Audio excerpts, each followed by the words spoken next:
అనుదిన వాగ్దానం, daily promise.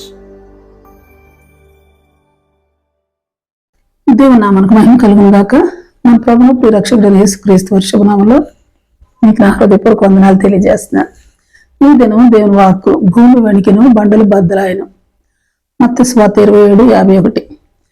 భూమి వణికిను బండలు బద్దలాయను. 54వ వచనం. శతాధిపతి అతనితో కూడా యేసునకు కావలిన వారును భూకంపమును జరిగిన కార్యములన్నిటిని చూచి మిక్కిలి భయపడి నిజంగా ఈయన దేవుని కుమారుడు అని చెప్పుకోండి. ప్రైజ్లా. యేసుక్రీస్తు వారి చేయిని తండ్రి విడిచిపెట్టిన తర్వాత, యేసు ప్రభుకు స్పంజితో చిరకను త్రాగనిచ్చిన తర్వాత, యేసు తన ప్రాణం విడిచిన తర్వాత భూకంపం జరిగింది. అందువలన అక్కడున్న వారందరూ శతాధిపతితో సహా అందరూ భయపడ్డారు. యేసును దేవుని కుమారుడిగా అంగీకరించి ఒప్పుకున్నారు. బైబిల్ గ్రంథమందు భూకంపాలు జరిగిన సమయాలు, సందర్భాలను గమనించినట్లయితే భూకంపం అనేది దేవుని ప్రజలకు ఆశీర్వాదాన్ని, దేవుని వ్యతిరేకులకు, దేవుని మాట విననొల్లని వారికి శాపము తీసుకుని వచ్చేదిగా చూడగలం. మొట్టమొదటిగా అంచె దినాల్లో జరిగే సంభవాలను గురించి ప్రభువారు చెబుతూ మార్కు సువార్త 13:8, మత్తయి సువార్త 24:8, లూకా సువార్త 21:11 వచనాల్లో అక్కడక్కడ గొప్ప భూకంపములు, కరువులను కలుగును, ఇవన్నీ వేదనకు ప్రారంభం అని చెప్పారు ప్రభు.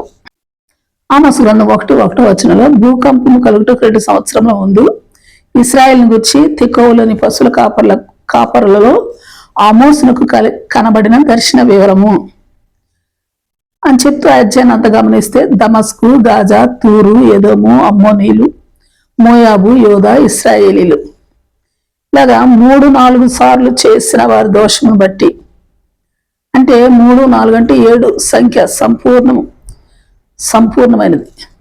దోషము సంపూర్ణమైనప్పుడు వారి మీదకి వచ్చిన శిక్ష, ఉగ్రత, శాపం గురించి తెలియజేయబడతా ఉంది. ఇది 2 సంవత్సరాలకు వారి దోషాలు కొనసాగుతూనే వచ్చాయి.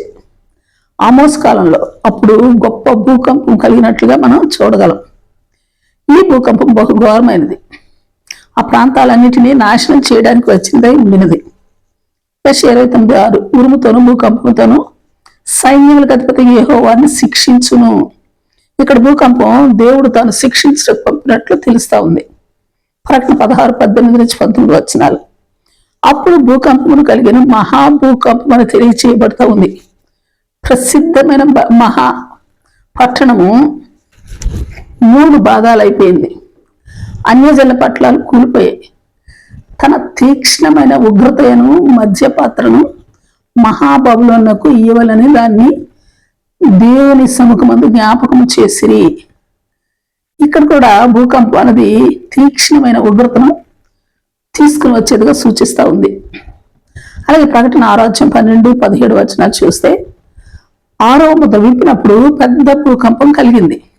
అది సింహాసనాసీనుడైన వారి యొక్కయు గొర్రెపిల్ల యొక్కయు ఉగ్రత మహాదినం అని తెలియజేయబడతా ఉంది. అలాగే 11:13 వచనం గొప్ప భూకంపం కలిగినందున ఆ పట్టణంలో మరి 10వ భాగము కూలిపోయాను. ఆ భూకంపం వల్ల 7,000 మంది చచ్చిరి. మిగిలిన వారు భయాక్రాంతులై పరలోకపు దేవుని మహిమపరచిరి. అలాగే 8-4-5 వచనాలు చూస్తే అప్పుడు ఆ ధూపద్రవ్యంలో పొగ పరిశుద్ధుల ప్రార్థనలతో కలిపి దూత చేతిలో నుండి పైకి లేచి దేవుని సన్నిధిని చేరను. ఆ దూత ధూపార్తను తీసుకుని బలిపీఠం పైన ఉన్న నిప్పులతో దాన్ని నింపి భూమి మీద పడవేయగా ఉరుములు, ధ్వనులు, మెరుపులు, భూకంపములు కలిగాను.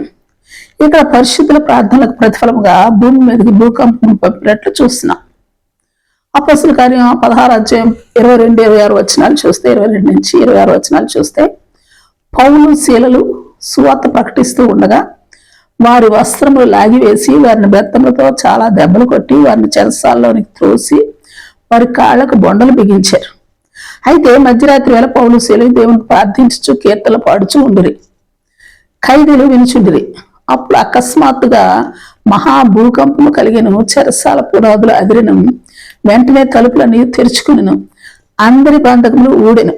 ఇక్కడ కూడా తన భక్తుల ప్రార్థనలకు, ఆరాధనలకు ప్రతిగా దేవుడు స్పందించిన విధానము భూకంపం. 1 రాజులు 19:11-12 వచనాలు. ఇక్కడ తన ప్రవక్తను ఆదరించడానికి, పురుకొల్పడానికి, నీకు నేను ఉన్నానని తెలియజేయడానికి భూకంపం కలుగు చేసినట్లుగా మనకు కనిపిస్తూ ఉంది. మత్తయి సువార్త 28:2. ఇదిగో ప్రభు దూత పరలోకం నుండి దిగి వచ్చి రాయి పొర్లించి దాని మీద కూర్చుండెను. అప్పుడు మహాభూకంపం కలిగింది. ఇక్కడ కూడా పరలోకపు మహిమను ప్రత్యక్షపరిచే అద్భుతం జరిగింది. అందువలన దేవుడు తన ఉనికిని చాటుకునే ప్రయత్నమే ఈ భూకంపం. ఈ సంభవాలన్నింటినీ ఉదాహరణగా గమనించినట్లయితే దేవుడు తన ఉనికిని చాటుకుంటకును, తన భక్తులను ఆదరించటకు, వారి ప్రార్థనలకును ఆరాధనలకును ఆనందించినప్పుడును, వారి ప్రార్థనలకు సమాధానం ఇచ్చటకును భూకంపాలను పంపించినట్లు చూస్తా ఉన్నాం. ఇట్టి రీతిలో భూకంపం కలిగిన ప్రతి సందర్భాల్లో సమయాల్లోనూ ఆయన రాకడ లేక పరలోకం విడిచి భూమిపైకి వచ్చిన సందర్భాలను గమనించగలుగుతూ ఉన్నాం. మరి ముఖ్యంగా ఆయన కోపాన్ని, ఆయన శిక్షను, ఆయన ఉగ్రతను భూమిపైకి తనకు వ్యతిరేకంగా జీవిస్తున్న ప్రజల మీదకి ప్రవక్తల ద్వారా, దైవజనుల ద్వారా తెలియచేయబడిన హెచ్చరికలకు లోబడనొల్లని వారి మీదకి పంపే శాపము, శిక్ష, ఉగ్రతల్లో భూకంపాలు కూడా దేవుడు చేసిన దాడులేనని చెప్పక తప్పదు. ఒకప్పుడైనా, ఇప్పుడైనా, ఎప్పుడైనా భూకంపం అనేది దేవునికి వ్యతిరేకంగా జీవించే వారికి శ్రమ, శిక్ష, ఉగ్రత, శాపాన్ని తీసుకుని వచ్చేది. అదే సమయంలో దేవునికి మహిమను తీసుకుని వచ్చేది. అంతేకాకుండా దేవుని ప్రజల ప్రార్థనలకు సమాధానం కూడా, అలాగనే దేవుని ప్రజలకు విడుదలనిచ్చేది కూడా, దేవుని అభయహస్తాన్ని, దేవుని ఉనికిని ప్రత్యక్షపరిచేది కూడా. ప్రైజ్లార్డ్. మన దేవుడు సర్వభౌముడు, సర్వశక్తిమంతుడు, సర్వ సృష్టికర్త అయిన దేవుడు. దేనినైనా, వేటినైనా, ఏ పరిస్థితుల్లోనైనా వాటికి తనకు అనుకూలమైన సాధనాలుగా వాడుకొనగల సమర్థుడు, శక్తిమంతుడు. అవును, ఆమేన్. Praise lord. అట్టి గొప్ప దైవం కలిగినందుకు మనం ఆయన పట్ల భయంతోనూ భక్తితోనూ జీవిస్తూ కృతజ్ఞతతోనూ ఆరాధనా భావంతోనూ జీవించినట్లు జాగ్రత్త పడదుము గాక. ఆమేన్. Praise lord. ప్రార్థన చేసుకుందాం.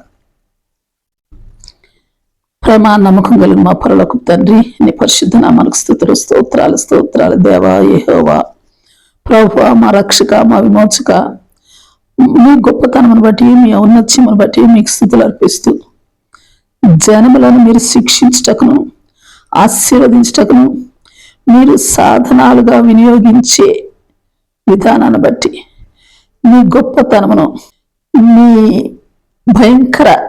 భయంకరత్వమును ప్రత్యక్షపరుచుకుంటున్న విధానాలను బట్టి భయంతోనూ భక్తితోనూ మీ ఎదుట జాగ్రత్తగాను జీవించినట్టు కృపాభాగ్యాన్ని మాకు అనుగ్రహించమని ప్రార్థిస్తూ యేసు నామములో అడిగి వేడుకొంచున్నాం తండ్రి. Amen, amen. Praise lord. రేపు మరొక వాగ్దానంతో మనం కలుసుకుందాం. ప్రతిరోజు ఉదయం ఈ కార్యక్రమాన్ని వీక్షించగలరు. తిరిగి మళ్ళా రేపు ఉదయం కలుసుకుందాం. దేవుడు మిమ్మల్ని దీవించును గాక.